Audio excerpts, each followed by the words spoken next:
క్రీస్తు యేసునందు మనలను అతి మిక్కిలిగా ప్రేమించుచున్నటువంటి మన పరమ తండ్రికి మహిమయు ఘనతయు కలుగునుగాక. ఆమె అపోస్తులుడైన యోహాను గారు, యేసు ప్రేమించిన శిష్యుడు యోహాను గారు పద్మాసు దివిలో పరలోక రాజ్యాన్ని ముందుగా చూసి వ్రాసినటువంటి ప్రకటన గ్రంథంలో 7 సంఘముల పేర్లు, వాటి యొక్క అర్థములు మనం తెలుసుకుందాం. మొదటి సంఘము ఎఫెసీ సంఘము. ఎఫెసీ అనగా కోరదగినది.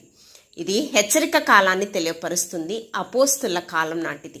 రెండవ సంఘము స్ముర్నా సంఘము. స్ముర్నా అనగా చేదు, బోళము, సువాసన, హింసా కాలాన్ని తెలియపరుస్తున్నది. మూడవ సంఘము పెర్గమా సంఘము. పెర్గమా అనగా వివాహం, కాన్స్టాంట్ నుండి పోపు వరకు క్రైస్తవ రాజ్య కాలాన్ని తెలియపరుస్తున్నది. నాలుగవ సంఘం త్వయతర సంఘము. త్వయతర అనగా త్యాగము లేక బలిపీఠం అనేది. ఇది పోప్ కాలం నాటిది. ఐదవ సంఘం సార్తీస్ సంఘం. సార్తీస్ అనగా పునరుద్ధరణ, ప్రొటెస్టెంట్ కాలం నుండి దిద్దుపాటు కాలాన్ని తెలియపరుస్తున్నది.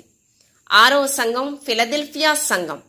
న్యాయవంతుడైన ప్రజలని అర్థము. ఇది మిషనరీ కాలాన్ని తెలియపరుస్తున్నది.